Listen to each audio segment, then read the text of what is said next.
The old trolley problem. So you got a trolley, you got some people standing on the tracks, and the question is whether to let, say, 5 people die or pull a lever to switch the tracks so that only one person dies. Now, a guy named David Pizarro was the lead author of a paper that looked at the trolley problem, but it had a twist. Sometimes it was a choice between killing a black person, Tyrone, to save 100 white people, and sometimes it was a choice of killing a white person, Chip, in order to save 100 black people. And Pizarro looked at the results based on political views of college students at UC Irvine, Fresno State, Cornell University, and of random adults from the Orange County area. There was another scenario involving throwing a wounded Chip or Tyrone off of a lifeboat in order to save everyone else. And here we have the results based on self-report as whether one is more liberal or more conservative. For the more quote-unquote conservative, they're more willing to sacrifice Tyrone than Chip, right? A normal, healthy reaction. But past a certain threshold, you start to see a preference for Tyrone over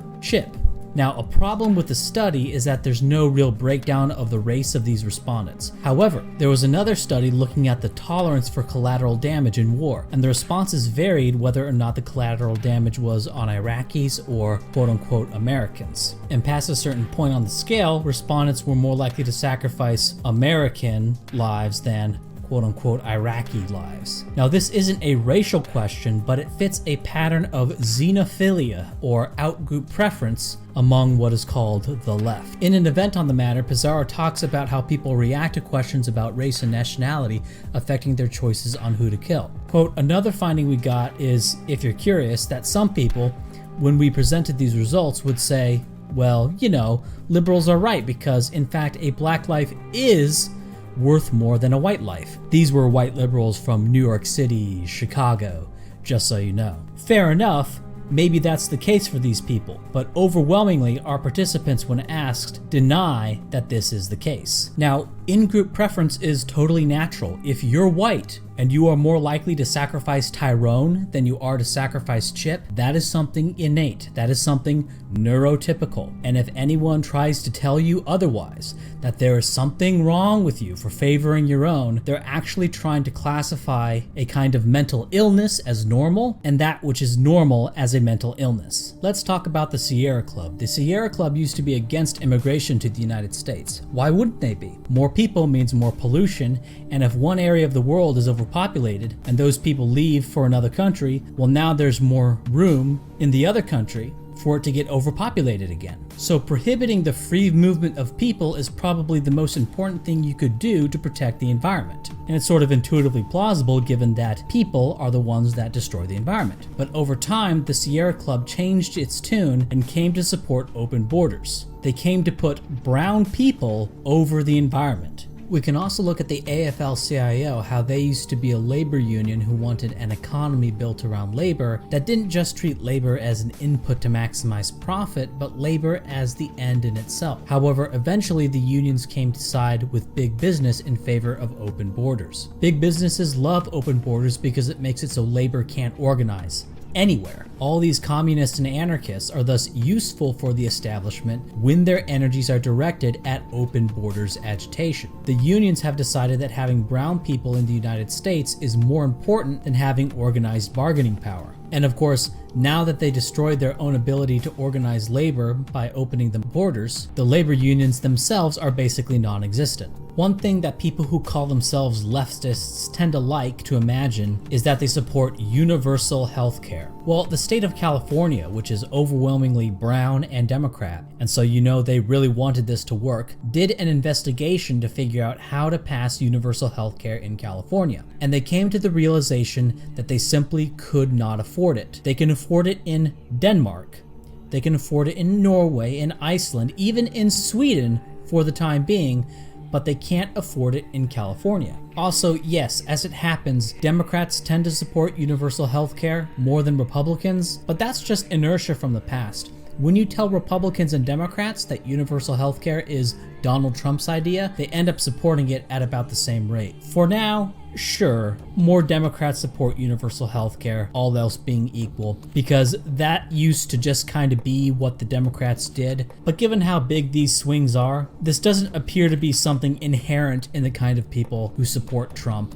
and it's not something essential to what is called the quote-unquote right, if such a thing even exists. Here's a little anecdote. In Brooklyn, they're dropping gifted programs because too many whites are in the gifted programs. Now imagine if the state of Kansas dropped gifted programs because too many Asians or too many Hispanics or Indians were in those gifted programs. You'd never hear the end of it, right? Of course you wouldn't. You'd have civil rights lawsuits coming out the ass over that. But when the Brooklyn blacks do it, it's okay and you don't even hear about it. Or how about women's rights and gay rights? Now, this is a horse that has been beaten to death because it's so obvious, but it should be brought up again for those who forgot. And that's the hypocrisy of supporting women's and gays' rights while bringing in people who mostly want gays dead and women behind closed doors, which is to say Muslims, or at least true Muslims. Maybe they do care about women's rights and gays, maybe, who knows. But one thing for sure is that they care more about having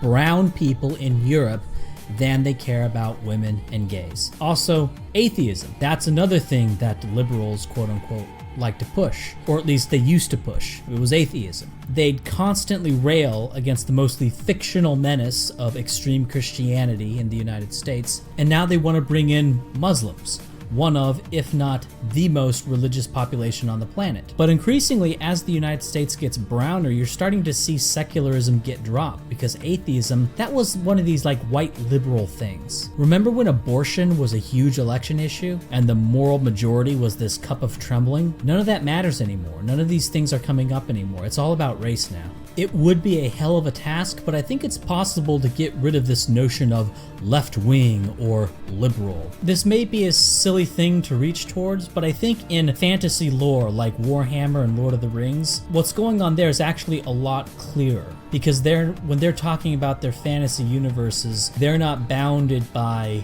the norms and restrictions on opinion that someone is going to have at any time and place in history, because they're basically outside of this universe, creating this universe. Saruman sides with Sauron, who rules the orcs, along with aligning with the Middle Eastern people, the Haredim or whatever.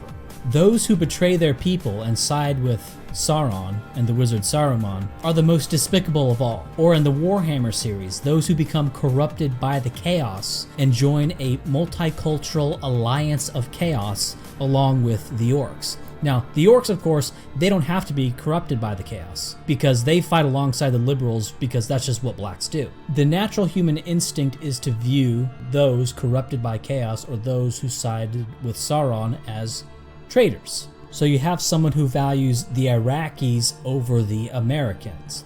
That's left wing? No, that's just you favoring a group more distant from you over your own, or at least what you perceive as your own, American. Though the reality of American is another topic for another time. Now here's where you gotta have a few brain cells. You can rationalize whatever you want. The chaos narrative, the anti-white narrative, talks about the evil oppression of the European race. And they'll say something about a historical context about these groups and about how all these groups are disadvantaged or whatever.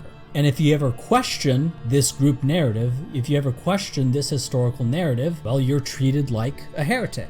Or the term today, it's racist. But it's all nothing more than seeing everything from the point of view of another group. You're not high-minded or beyond tribalism by doing this. You've just traded one nationalism for another, and swallowed the narrative that goes along with it. Now, maybe you want to boomerang this argument back to me and say, well, you're a self-proclaimed white nationalist, and so your view must be muddled by seeing things from your group's point of view. And that's probably true to some extent. But there's a huge difference between having a known bias that stems from a natural, healthy, neurotypical in-group preference, and having a kind of xenophilia, but not recognizing it as such and imagining that it's not xenophilia and that you have a point of view that is above group identity, and that this is the view of science and rationality and truth, and it's the view of progress, and we are progressives, and we are for all that is good and wonderful, fighting against the retrograde conservative forces of white identity, or excuse me, white supremacy, as you call it. It's a totalistic worldview that literally blames all of the world's problem on a single group, Europeans. The Imperium is the cause of all of our misfortunes. In addition, I couldn't make an echo chamber even if I wanted to. I live in your world, you don't live in mine. When I say something, I am always countered. You're probably rarely countered, or if you are, it's by some shit-eater boomer Republican who accepts 80% of your premises before the argument even starts, and then he'll just cling to some threadbare classical liberal quote-unquote values nonsense. And he always loses, and he always looks like a tool because he's allowed himself to be totally nerfed into just babbling about the Americult or something about some constitution that used to exist. And for these reasons, I don't really think of there being a left wing. Now, you can make left wing and define it to be whatever you want, but look, the terms left wing and right wing, they have to be defined in each use. If you want to get really anal and talk about the three estates in France, well, then the Democrats, I think today, we should call them right wing, as they are in line with the professor priests and the bureaucrat noblemen, while the working class votes Republican now. Heck, they're increasingly Democrats' views are in line with the literal priests of the churches today, as the churches start to go full-on third worldist. So there, if you want to keep left wing and right wing, well then really we should call the Democrat coalition right wing at this point. And we are the left. But it's all just stupid. Really, humans are tribal and nationalistic, and they glob onto group narratives of the tribe that they identify with. That's all. That's all that's going on. That's all that has ever gone on. And it is a great danger to imagine that this is not what you are doing. Everything else is just a big, after the fact, song and dance.